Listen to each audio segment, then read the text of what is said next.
you look at Beyonce on stage and doing amazing things. Well, when I look at Beyonce doing amazing things with her amazing kids, I see Tina and her father Matthew, and how many times they probably sacrificed taking her to dance class and then dropping her off at singing what was singing practice, and then dropping her off at rehearsal for the play that she's going to be in, right? And a lot of y'all parents know that, right? Because we got a little Beyonce in our house, and it's a sacrifice. It's like, who's going to pick Taylor up?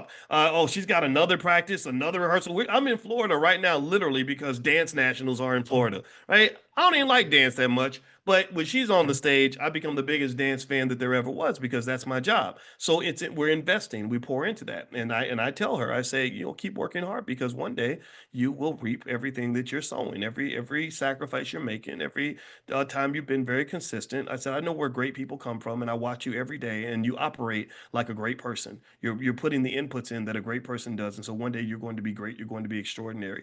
And so, long story short, what I would say to you is the same thing is true with your wealth. If you're investing consistently, you're going to be extraordinarily well off financially. If you are making the right decisions economically, you're going to be in an extraordinarily good position. It just may take some time. If you are breaking those generational curses and doing the work required to improve your economic condition, I applaud you, because not only will you do well, but other people will benefit from all the sacrifices that you're making. And in fact, that reminds me of something that I saw, but on Instagram, and I'm not going to go into it too much because I don't want to stray away from our main topic. But literally, there was this guy who was talking about one guy like 150 years ago. They traced his lineage. And he was a guy that had like 10 babies mamas and 15 kids or something, and he just had kids everywhere, and he was a criminal.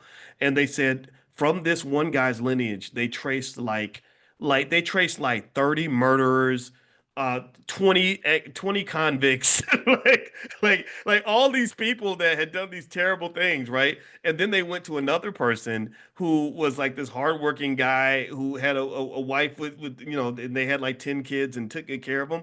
And from this other guy, they literally traced like 25 college professors, two Nobel Prize winners, 10 CEOs. It was so crazy how this lineage came from these two guys who made different life choices. And he said so the point that he was making was, he said that your actions and your choices don't just have an effect on your life, they have what is called a ripple effect, and they affect the lives of the people that you affect, and then the people that they affect, right? If I raise a child a certain way, that child's going to raise a child, and then that child's going to raise a child, and all these other things, right? So the ripple effects are critically important to understand when you're making your sacrifice. You're not just sacrificing for you, you're sacrificing for others. So when you talk about even wealth, when an athlete spends $20 million and goes broke, he's not just spending his money. He's actually caused a bankruptcy that's going to ripple through generations. Now he's got some great grandchild who is going to have to go to work every day in a factory without even knowing that his great great grandfather blew the bag. That 100 years ago he had some descendant that was sitting on $20 million and decided to spend the money at the strip club instead of putting the money into a 401k, or putting the money into shares of stock, or making strategic, intelligent economic decisions. So make those good decisions so they end up with as good outcomes for other people. Now, speaking of that, one thing I wanted to mention is I want to play a little game.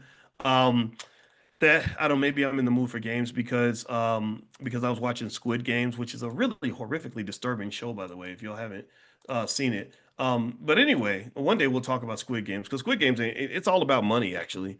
All those people, basically, Squid Games, in case you don't know it, it's a game where people are playing like all these like games where literally you can die,